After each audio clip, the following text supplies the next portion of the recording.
ఒక్కసారి కొమ్మూరి గోల్డ్ కి కాల్ చేయండి. తాకట్లో ఉన్న మీ బంగారాన్ని విడిపించి మార్కెట్ ప్రైస్ కి వాళ్ళు కొనుక్కుని మిగతా డబ్బులు మీకు ఇచ్చేస్తారు. హలో అండి, అందరికీ నమస్కారం. ఉన్మాదం అంటే ఎలా ఉంటుంది ఒకసారి చూడండి.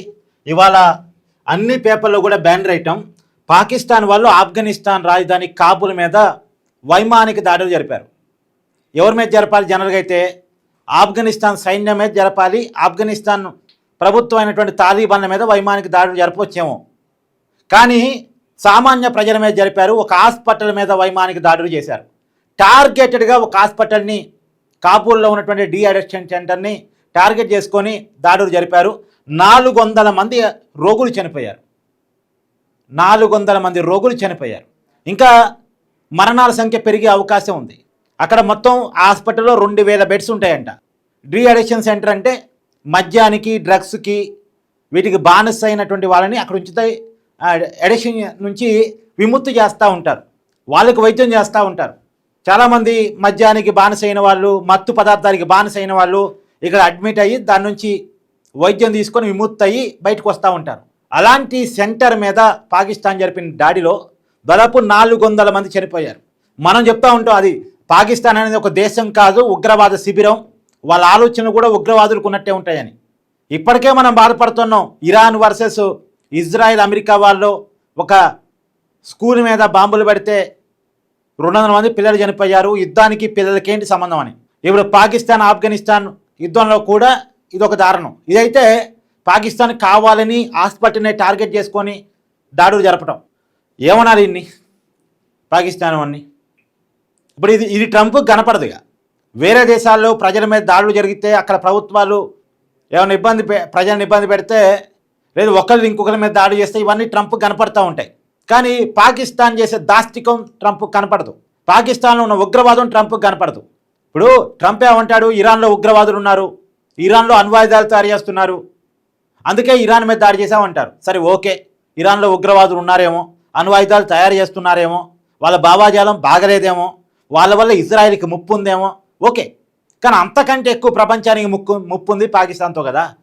పాకిస్తాన్ ఆర్మీ చీఫ్ ఒక ఉగ్రవాదిలాగా అమెరికా గడ్డ మీద నుంచి నా దగ్గర అణ్వాయుధాలు ఉన్నాయి, అణుబాంబులు ఉన్నాయి, నాతో పెట్టుకుంటే భారతదేశాన్ని సర్వనాశనం చేస్తానని వార్నింగ్ ఇచ్చాడు.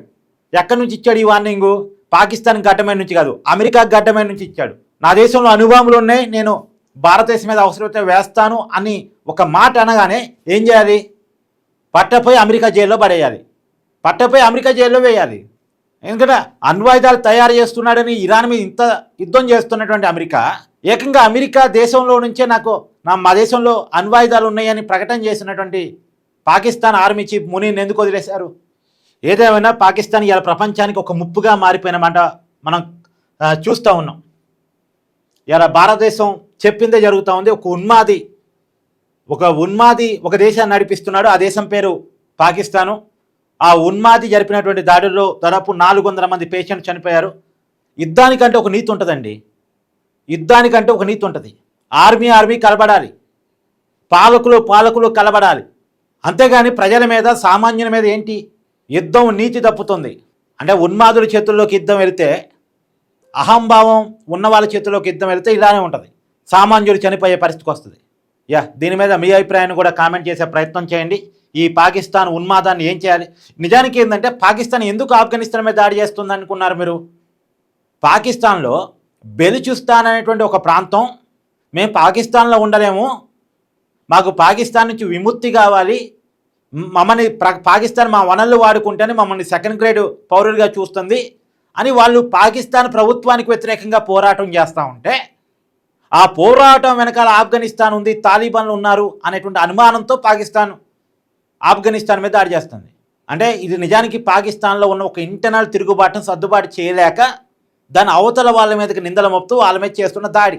రేపొద్దున పీఓకేలో తిరుగుబాటు వస్తుంది. ఇప్పుడు పీఓకేలో కూడా మేము పాకిస్తాన్లో మేము ఉండలేం అని చెప్పేసి వాళ్ళు పోరాటం చేస్తున్నారు, పాకిస్తాన్కి అనుబంధంగా మేము ఉండమని. దానికి కారణం భారత్ అని ఆరోపిస్తారు. ఆ పేరుతో భారత్ మీద కవ్వింపులకు పాల్పడతారు. వాళ్ళ ప్రజల్ని వాడు సాటిస్ఫైగా ఉంచుకోలేక, వాళ్ళ ప్రజల్ని వాళ్ళు పాకిస్తాన్తో అటాచ్మెంట్తో ఉంచుకోలేక పక్కనోడి మీద పడి ఆడవటం అనమాట. ఇది చేతగానోడు చేసే పని. ఇప్పుడు యుద్ధం స్ట్రైట్గా చేయాలి, స్ట్రైట్గా చేసే దమ్ము లేనివాడే ఇట్లా ప్రజల మీద పడతాడు. సో పాకిస్తాన్ అసలు దీన్ని ఒక దేశంగా గుర్తింపు, పాకిస్తాన్కి ఒక దేశంగా ఉన్నటువంటి గుర్తింపు రద్దు చేయాలి. ప్రపంచ దేశాలని పాకిస్తాన్ బైకాట్ చేయాలి. నా డిమాండ్ పట్ల మీ అభిప్రాయం అండి? బైకాట్ పాకిస్తాన్, అందరూ కూడా హ్యాష్ట్యాగ్లు పెట్టండి. బైకాట్ పాకిస్తాన్, బైకాట్ పాకిస్తాన్ అనేటువంటి నినాదం భారతదేశంలో మారుమోగిపోవాలి. నిజానికి అది మారుమోగితే తప్ప పాకిస్తాన్కి సరైన బుద్ధి రాదేమో. సో ఒకసారి మీ అభిప్రాయాన్ని కామెంట్ చేయండి. Thank you.